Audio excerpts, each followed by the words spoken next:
आज दिनांक 2 सितंबर 2025 मंगलवार को मंत्रिपरिषद की बैठक हुई। इसमें कुछ 48 मामलों पर स्वीकृति दी गई, जिनके बारे में मैं आपको बता रहा हूं। अनुसूचित जाति एवं अनुसूचित जनजाति कल्याण विभाग के अंतर्गत नवसृजित 40 आवासीय विद्यालयों के लिए 10+2 तक के नए शैक्षणिक एवं गैर शैक्षणिक कुल 1800 पदों के सृजन की स्वीकृति दी गई।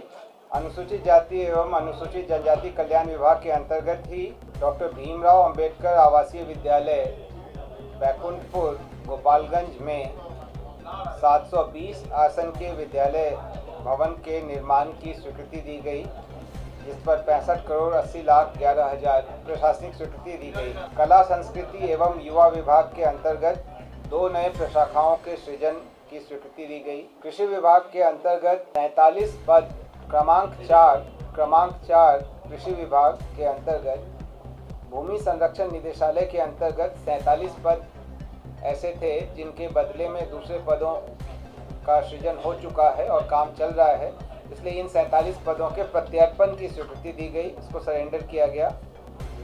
खेल विभाग में पटना प्रमंडलीय मुख्यालय में पुनपुन अंचल के राजस्व ग्राम डुमरी में 100 एकड़ भूमि अधिग्रहण हेतु 574 करोड़ 33 लाख 90 हजार 125 रुपये की स्वीकृति दी गई।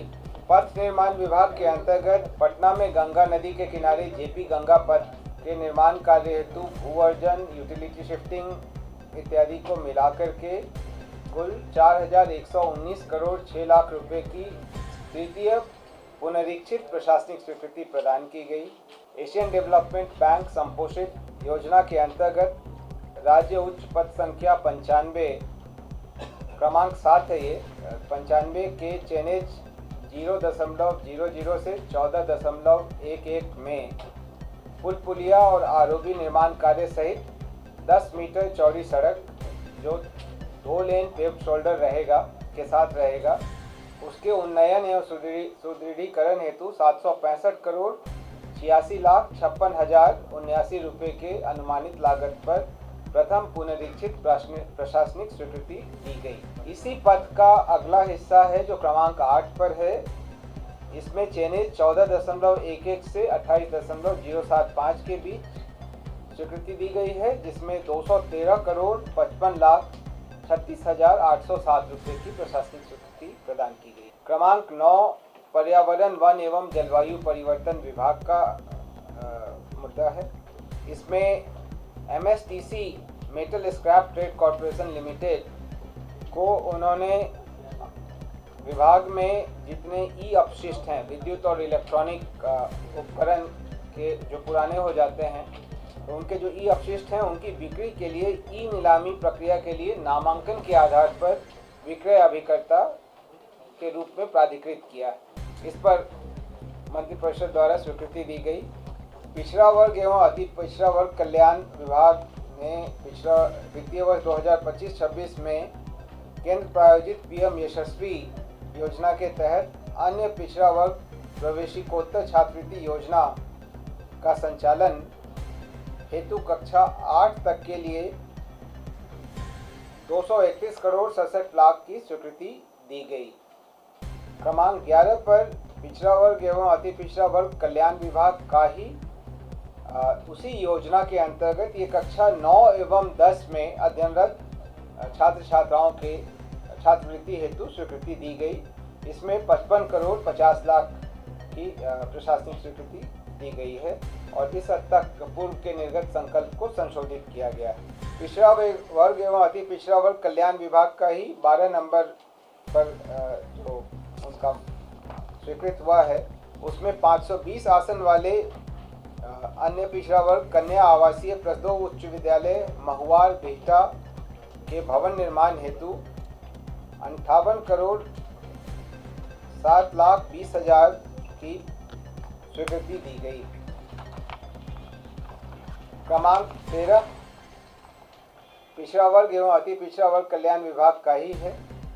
जहां सारण जिला अंतर्गत 520 आसन वाले अन्य पिछड़ा वर्ग कन्या आवासीय प्लस 2 उच्च विद्यालय के भवन निर्माण हेतु पूर्व द्वारा में दी गई स्वीकृति को रद्द करते हुए नए सिरे से प्राप्त तकनीकी अनुमोदित प्राकलन 61 करोड़ 20,34,000 रुपये की प्रशासनिक स्वीकृति दी गई।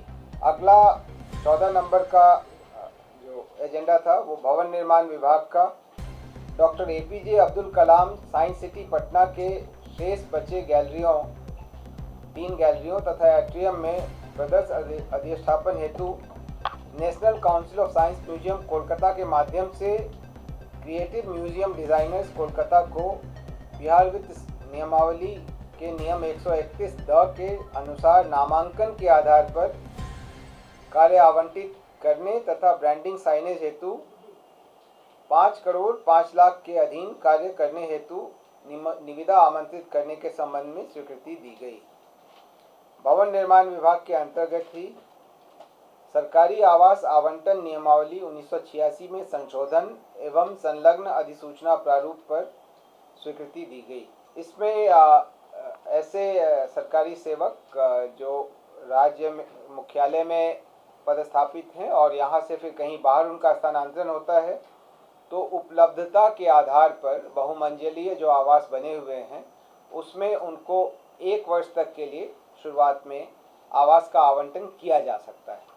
जैसे अगर परिवार यहीं रह जाता है तो पहले उनको शिफ्ट होना होता था, उसके लिए ही ये प्रावधान किया गया है।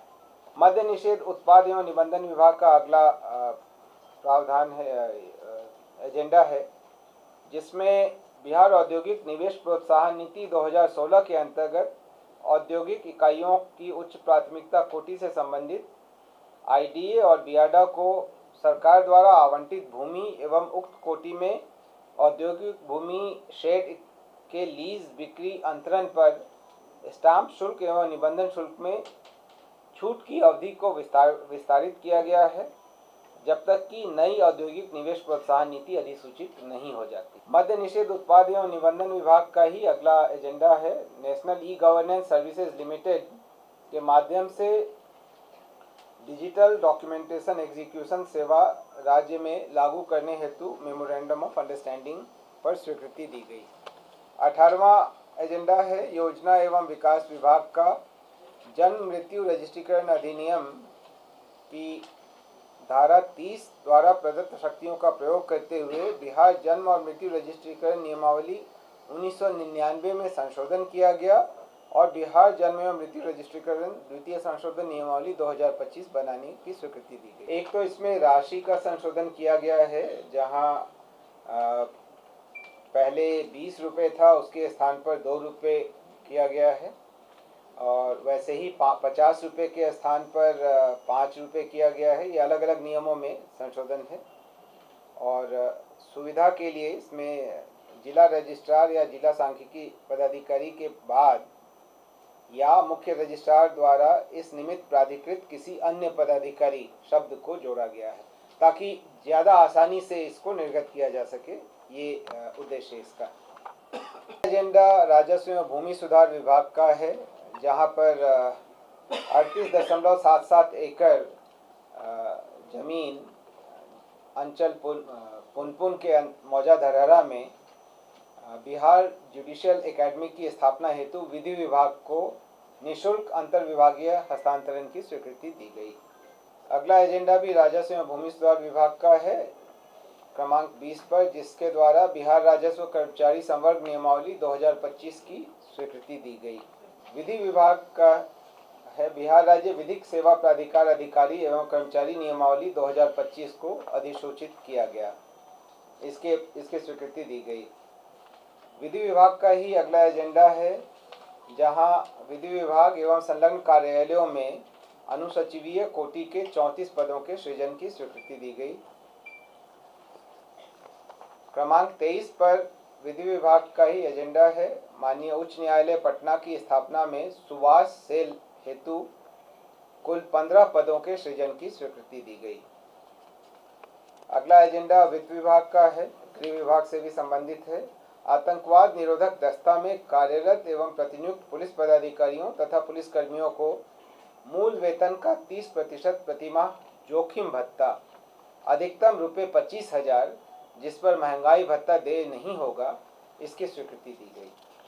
क्रमांक 25 पर वित्त विभाग द्वारा बिहार अमीन संवर्ग के प्रोन्नति सोपानों के लिए वेतन संरचना की स्वीकृति दी गई।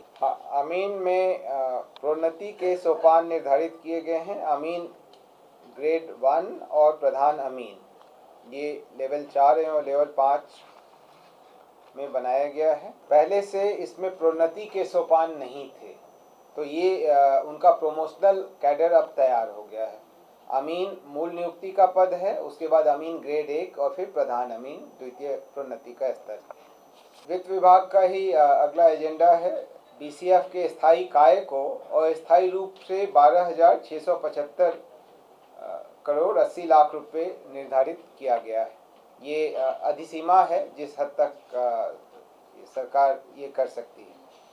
विज्ञान प्रौद्योगिकी और तकनीकी शिक्षा विभाग का 27 नंबर पर एजेंडा है, जहां पर बिहार अभियंत्रण शिक्षा सेवा नियमावली में उन्होंने संशोधन किया है, और उनका ही 28 नंबर का भी है, जिसमें पॉलिटेक्निक शिक्षा सेवा नियमावली में भी उन्होंने संशोधन किया है। दोनों जगहों पर संशोधन जो है वो AICTE के नॉर्म्स के अनुसार किया गया है। क्रमांक 29 पर भी विज्ञान प्रौद्योगिकी एवं तकनीकी शिक्षा विभाग का एजेंडा है, जिसमें 46 राजकीय पॉलिटेक्निक एवं महिला पॉलिटेक्निक संस्थानों में विभिन्न तकनीकी पाठ्यक्रमों के लिए कुल 177 पदों के अतिरिक्त सृजन की स्वीकृति दी गई और पूर्व से सृजित 44 पदों के प्रत्यर्पण की स्वीकृति दी गई। उसी प्रकार राजकीय अभियंत्रण महाविद्यालयों में क्रमांक 30 पर विज्ञान प्रौद्योगिकी एवं तकनीकी शिक्षा विभाग द्वारा विभिन्न कोटि के कुल 237 पदों की स्वीकृति दी गई एवं 192 पद जो अब उतने प्रासंगिक नहीं रह गए हैं, उनके प्रत्यर्पण की स्वीकृति दी गई। बेसिकली जो उनका पढ़ाई का स्तर है जैसे मॉडर्नाइज हो रहा है, तो नए पदों की आवश्यकता है और पुराने कई पद अप्रासंगिक हो गए हैं, उसी के लिए उन्होंने इसको किया। क्रमांक 31 पर शिक्षा विभाग का है, जहां पर बिहार राज्य विश्वविद्यालय सेवा आयोग अध्यक्ष एवं सदस्यों की नियुक्ति एवं सेवा शर्तें संशोधन नियमावली की स्वीकृति दी गई। क्रमांक 32 पर स्वास्थ्य विभाग का एजेंडा था, जिसमें किशनगंज, कटिहार, रोहतास, शिवहर, लखीसराय, अरवल और शेखपुरा जिलों में नए चिकित्सा महाविद्यालयों एवं अस्पताल के निर्माण की सैद्धांतिक स्वीकृति दी गई। स्वास्थ्य विभाग द्वारा ही अखिल भारतीय सेवा के सेवानिवृत्त पदाधिकारियों एवं उनके आश्रितों तथा पारिवारिक पेंशनरों की चिकित्सा व्यय प्रतिपूर्ति के संबंध में एजेंडा पर स्वीकृति दी गई।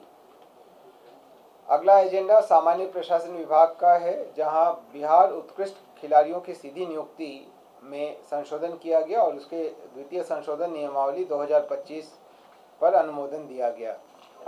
एक तो ये प्रावधान किया गया है कि सिपाही संवर्ग के वेतनमान में बिहार राज्य के पदक विजेता तथा सहभागिता करने वाले प्रतिभावान उत्कृष्ट खिलाड़ियों की नियुक्ति हेतु संशोधन किया जा रहा है। इसमें उसी का विवरण दिया गया है कि कौन कौन से खिलाड़ी इसमें अर्हता प्राप्त होंगे, जो बिहार राज्य के मूल निवासी हों और पदक विजेता की सीधी भर्ती के लिए न्यूनतम खेल अर्हता क्या होगा, किस वेतन स्तर के लिए, इसको निर्धारित किया गया है। जैसे वेतन स्तर 1, 2, 3 में किनको हम नियुक्त करेंगे, वेतन स्तर 6 में किनको नियुक्त करेंगे, 7 और 9 में किनको नियुक्त करेंगे, ये पहले से विवरण नहीं था, वो उन विवरणों को शामिल किया गया है। उसी तरीके से ट्रायल और परीक्षण के आधार पर भी मेधावी खिलाड़ियों की भर्ती कैसे की जाएगी और किन ग्रेड में की जाएगी, उसके लिए भी अर्हताएं निर्धारित की गई। और विशेष मामलों में उत्कृष्ट खिलाड़ियों की भर्ती से संबंधित एक प्रावधान किया गया है, जिसमें यह लिखा गया है कि चयन समिति को इस प्रावधान के तहत उन खिलाड़ियों की भर्ती और चयन पर विचार करने का विवेकाधिकार होगा जिन्होंने असाधारण प्रदर्शन कर देश का गौरव बढ़ाया हो। तो ये सब इसमें किया गया है। और इसके अलावा भी कितने कितने किए जाएंगे, जैसे नियम 7(3) में ये डाला गया है कि किसी एक खेल विधा में एक वर्ष में 5 पुरुष और 5 महिला उत्कृष्ट खिलाड़ियों की नियुक्ति की जाएगी।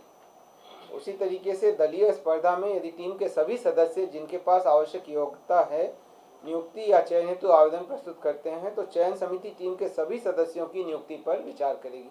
इस तरीके के ऐसे, चूंकि अब कुछ समय ये चल गया है यहाँ पे, तो जैसे जैसे नई चीज़ें समझ में आ रही हैं उनके अनुरूप प्रावधानों में संशोधन किया गया है। गृह विभाग के अंतर्गत अभियोजन निदेशालय में नए जो आपराधिक कानून है भारतीय नागरिक सुरक्षा संहिता 2023 के लागू होने के आलोक में अभियोजन सेवा के पुनर्गठन हेतु, उसके सुदृढ़ीकरण हेतु कुल 760 पदों के सृजन की स्वीकृति दी गई है और इसमें पदनामों में भी परिवर्तन की स्वीकृति दी गई।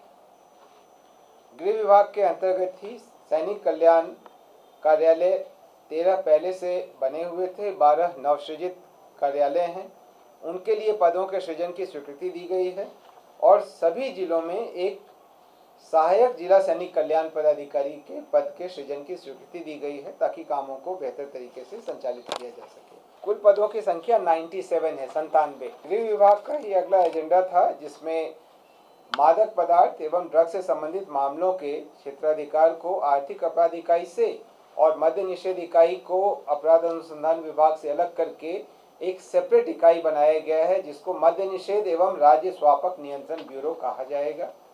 जैसे नारकोटिक्स कंट्रोल ब्यूरो भारत सरकार में है, वैसे ही उनका सुझाव था कि राज्य में भी इसे गठित किया जाए। हमारे यहाँ मद्य निषेध इकाई पहले से थी और आर्थिक अपराध इकाई के अंतर्गत मादक पदार्थों पर कार्रवाई के लिए भी अलग से एक टीम गठित थी। अब इन दोनों को जोड़ करके एक सेपरेट वर्टिकल बनाया जा रहा है। गृह विभाग का ही अगला एजेंडा महत्वपूर्ण है। इसमें बिहार गृह रक्षा वाहिनी के गृह रक्षकों का कर्तव्य भत्ता 774 रुपये प्रति कार्य दिवस से बढ़ाकर 1121 रुपये किया गया है। ये आज की तारीख में कार्यरत पुलिस के एक दिन के न्यूनतम वेतन के अनुरूप है। इससे अगर 30 दिन कोई अगर गृह रक्षक कार्य करेंगे तो लगभग उन्हें 10,000 रुपये से थोड़ा ज़्यादा अधिक मिलेगा पहले की तुलना में। ग्रामीण विकास विभाग द्वारा स्वच्छ भारत मिशन ग्रामीण एवं लोहिया स्वच्छ बिहार अभियान अंतर्गत राज्य, जिला और प्रखंड स्तर पर नियोजित कर्मियों के मानदेय पुनरीक्षण के प्रस्ताव तथा केंद्रांश अपर्याप्त होने पर राज्य संसाधन से प्रतिपूर्ति किए जाने की स्वीकृति दी गई। क्रमांक 40 पर प्रधानमंत्री आवास योजना ग्रामीण अंतर्गत संविदा पर नियोजित कर्मियों के मानदेय पुनरीक्षण और पूर्व के एजेंडा के अनुरूप ही यदि केंद्रांश अपर्याप्त हो तो राज्य संसाधन द्वारा पूर्ति किए जाने की स्वीकृति दी गई। स्वास्थ्य विभाग द्वारा राज्य में चिकित्सा क्षेत्र के सभी विधाओं में इंटर्नशिप कर रहे छात्र छात्राओं की छात्रवृत्ति में बढ़ोतरी की स्वीकृति दी गई। पहले 20,000 था जो कि अब बढ़कर 27,000 प्रति माह हो जा रहा है और इस पर करीब 17,53,56,000 रुपये का अतिरिक्त व्यय आएगा।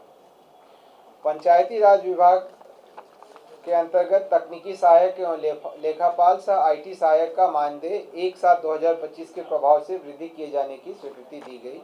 इसमें अलग अलग स्तर पर अलग अलग मानदेय हैं और जैसे तकनीकी सहायक का वर्तमान में 27,000 था, उसको बढ़ा करके 40,000 किया गया। IT सहायक का 20,000 था, इसको बढ़ाकर 30,000 किया गया। खेल विभाग का अगला एजेंडा है बिहार खेल अकादमी, राज्य खेल अकादमी सह अंतर्राष्ट्रीय क्रिकेट स्टेडियम राजगीर में वर्तमान में निर्माणाधीन अंतर्राष्ट्रीय क्रिकेट स्टेडियम को भारतीय क्रिकेट नियंत्रण बोर्ड के द्वारा बिहार राज्य हेतु संबद्धता प्राप्त संस्था बिहार क्रिकेट एसोसिएशन को रखरखाव एवं संचालन हेतु सौंपने की सैद्धांतिक स्वीकृति दी गई। क्रमांक 45 पर ग्रामीण कार्य विभाग की योजना द्वारा लखीसराय जिले के सूर्यगढ़ा प्रखंड के अंतर्गत वंशीपुर पंचायत के बजरंगबली घाट रोड पर किउल नदी पर उच्च स्तरीय RCC पुल निर्माण हेतु 35 करोड़ 38 लाख रुपए मात्र की प्रशासनिक स्वीकृति दी गई। क्रमांक 46 पर जल संसाधन विभाग द्वारा बाढ़ प्रबंधन एवं सीमावर्ती क्षेत्र कार्यक्रम के अंतर्गत केंद्रांश की प्रत्याशा में विभाग द्वारा किए गए कार्यों के विरुद्ध CFMS के माध्यम से 200 करोड़ रुपए में से 113 करोड़ रुपए तथा बाढ़ प्रबंधन कार्यक्रम के अंतर्गत 1893 करोड़ के अंतर्गत 450 करोड़ रुपए के निकासी एवं व्यय की स्वीकृति दी गई। केंद्र से राशि प्राप्त होने में जो विलंब हो रही है उसको देखते हुए ये राज्य संसाधन से तत्काल दिया जाएगा। अगला एजेंडा है ग्रामीण विकास विभाग का मुख्यमंत्री महिला रोजगार योजना हेतु वित्तीय वर्ष 2025-26 में ग्रामीण विकास विभाग की मांग संख्या 42 के अंतर्गत बिहार आकस्मिकता निधि की अधिसीमा में वृद्धि होने की स्थिति में 20,000 करोड़ रुपए की राशि की अधिसीमा तक बिहार आकस्मिकता निधि से अग्रिम एवं वित्त विभाग द्वारा आवश्यकता अनुसार राशि उपलब्ध कराए जाने की स्वीकृति दी गई। पथ निर्माण विभाग का है मुजफ्फरपुर जिला अंतर्गत गंडक नदी पर फतेहाबाद पारो ब्लॉक से चंचलिया तक उच्च स्तरीय PSC बॉक्स सेल सुपरस्ट्रक्चर एवं पहुंच पथ में 3 अदद PSC सुपरस्ट्रक्चर पुल निर्माण हेतु कुल राशि 589 करोड़ 4,78,000 की स्वीकृति दी गई।